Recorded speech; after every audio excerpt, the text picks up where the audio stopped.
Hi there, my name is Toby, and on this channel I talk all about the chi energy, the life force energy. I talk about it in the body, body dynamics and how this connects to the energy, and I talk about it philosophically, spiritually, and also scientifically. Today I want to tell you an interesting, amusing story, and I'm calling this story the last psychic reading I ever did, because that's pretty much what it was. So I've done a lot of healing. I spent a few years doing a lot of energy healing for people, and also some psychic readings. I did a lot of psychic readings because it goes together with the energy. See, the chi energy works on many levels. It works physically, it works this energetically healing, and it also works spiritually. It helps you to get information from the spirit world, as it were, that might help someone, in a psychic reading. But I always saw this as healing. To me, it was always healing. And a psychic reading is sort of healing through words. So it's not so much about, if they come to you, for example, to speak to their lost loved ones, they're missing their loved ones.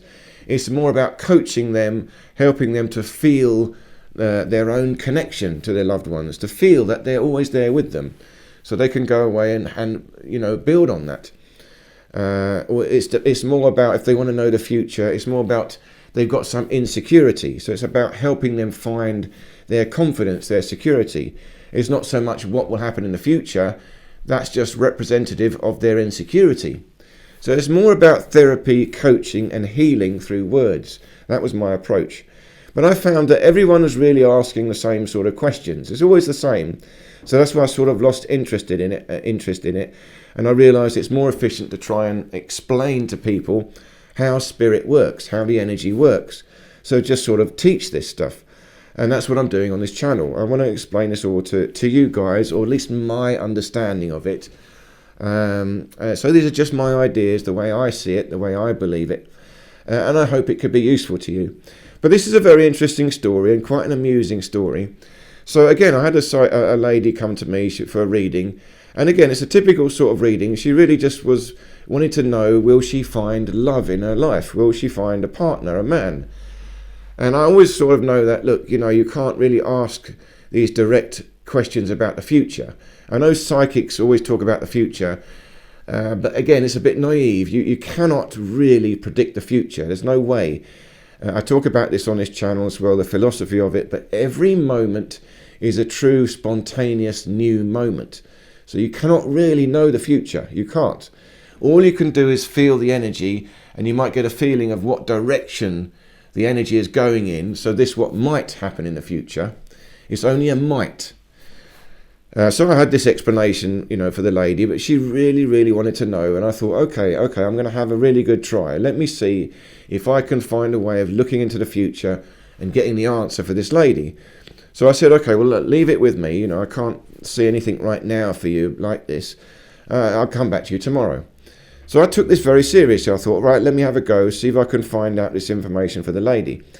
And at the time, in our house, we had a meditation room. We had a room filled with crystals. Just a little box room, nothing in it, and had a nice soft carpet and loads of crystals. I had many more than this. Big ones, different ones. And they were just laid around the room in a sort of oval shape, so I could lie down in the middle.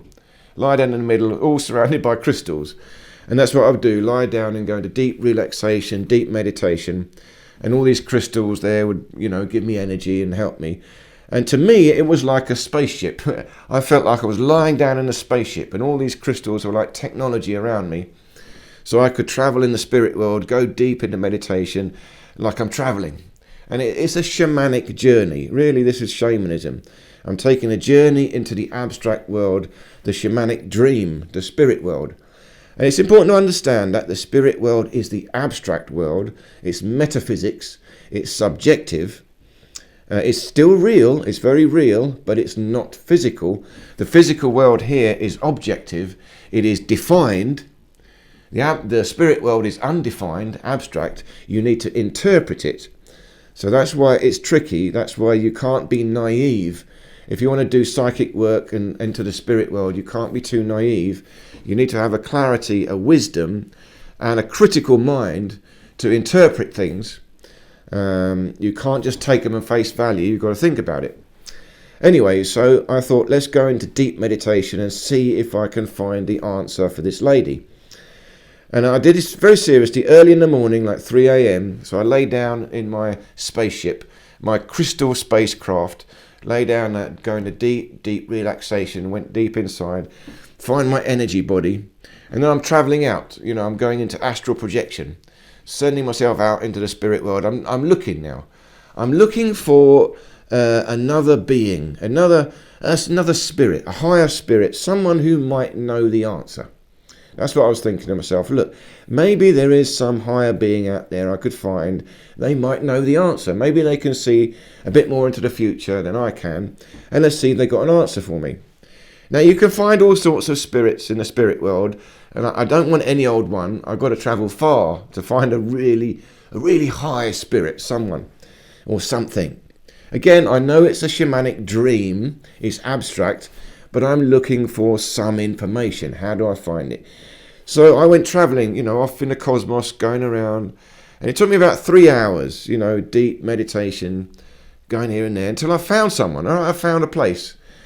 And I found a higher being, a higher spiritual being. And it was very powerful, very real to me, the experience. It's like it's some planet somewhere way off in the cosmos. And there was a cave, and there was a guy in there, proper old sort of dude, master, with a beard, what you'd imagine. And they were sitting in meditation, cross-legged in this cave, all alone. So I came in and to saw this guy, and it's quite powerful, awe-inspiring.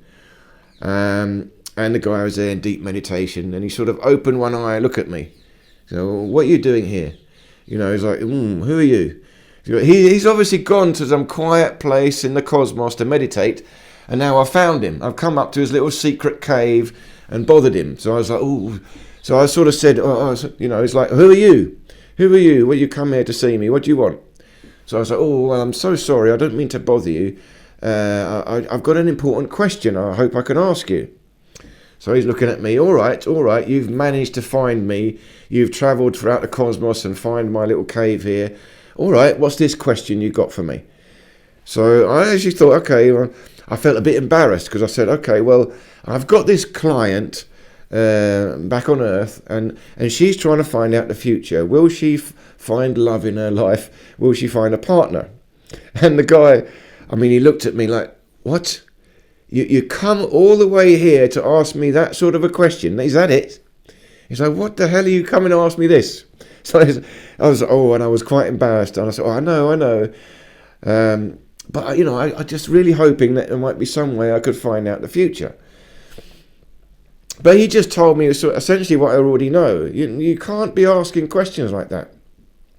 It's like, you at this level of the spirit, these sort of questions are irrelevant. This guy's on a whole nother level. He's not even thinking about this. This is so trivial at that level of spirit.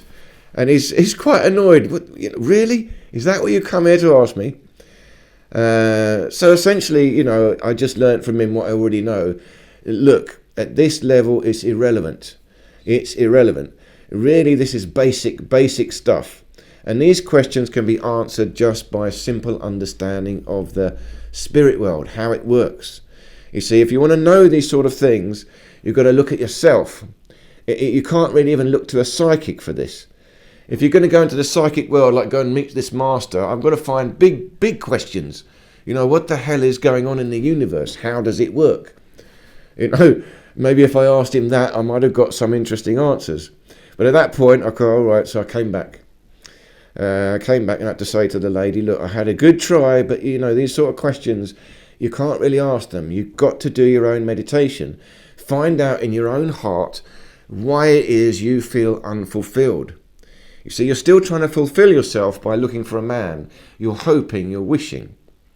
Go inside and try and work out how to fulfill yourself. Center your energy. Feel your intuition. Just improve your body, improve your own energy, improve your own connection to spirit, and you'll see what happens next. You see, the questions that people ask are really symptomatic of their own lack of understanding or their own insecurities or their own confusion. And if we treat them at face value, it's okay. Most psychics do that, get the cards out and give you some ideas. But that didn't interest me. I was interested in solutions, real solutions. And if I could find a solution for someone then and there, and it's done, that was a success. But from that point, I really didn't bother with psychic readings anymore, because it's always roughly the same. To me now, it's just sharing wisdom. I've got to explain this to everyone anyway. If we can just understand how our own energy works, how we can connect to spirit, how we can improve our relationships with people around us just by energy work, feeling our own energy, the other people's energy, you can find a partner, you can find love, you can find what you need to find. It will happen naturally for you. It's like you can't force it, you can't push it.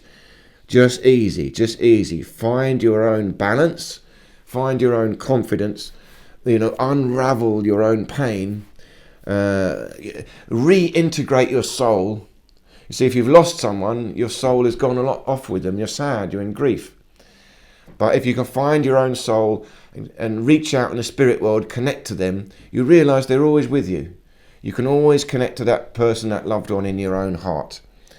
And that message, of course, I want to share with you on this channel. So it's not so much if you're in need of the psychic readings, finding information. Again, listen to some of the talks I do on this channel.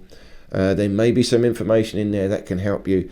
And do subscribe and see what I do next, because this is the sort of thing I talk about. How can we build our own strength? How can we find our own answers? How can we become our own master? So you don't need another master. We don't need a psychic to give us the answers. We don't even need a spiritual master in the spirit world. See, I went to find a master, but he only told me what I sort of already knew. And it's like I felt awkward to bother him. Yeah, sorry to bother your meditation. All right, I'll let you get on with it now. He was doing some important work. He's doing some energy work for the universe. I don't know what he's doing. But he's doing some big important work, and I'm bothering him with a little trivial question. But we don't need that. We just need our own connection to the infinite, the center. The center point is your own heart. This is the seat of your own soul, but this is the connection, your own connection to the cosmos as well. Your loved ones you'll find in here. You see it in all the movies. It's true. They're in your heart. You'll see them in your dreams. Go to sleep at night. Just go into your deep mind, the meditation, and ask to talk to them in your dreams. And you may speak to them in your dreams. You see them in your dreams. I've seen them in my dreams. And then you'll have your own connection. And you'll feel the support yourself. So I hope this little talk made sense. I found it an amusing story, but it's also, it's quite an important story to understand how this psychic readings might work, or how I see them. If you want to do that work, you're a psychic, by all means do it. It's great work, but do it with conscientiousness. Do it like healing. You're trying to say words to the client that will heal them, that will resolve their pain. And you want to give them strength. You want to give them independence. They got to become their own master, have their own connection to their own spirit and their own connection to their own loved ones. So they don't have to come back to you. Please, can you talk to my loved ones again for me? No, I'll teach you how to talk to them yourself. So that's the idea. I hope this little talk made sense. Thank you so much for listening. And I look forward to seeing you in any of these other videos here.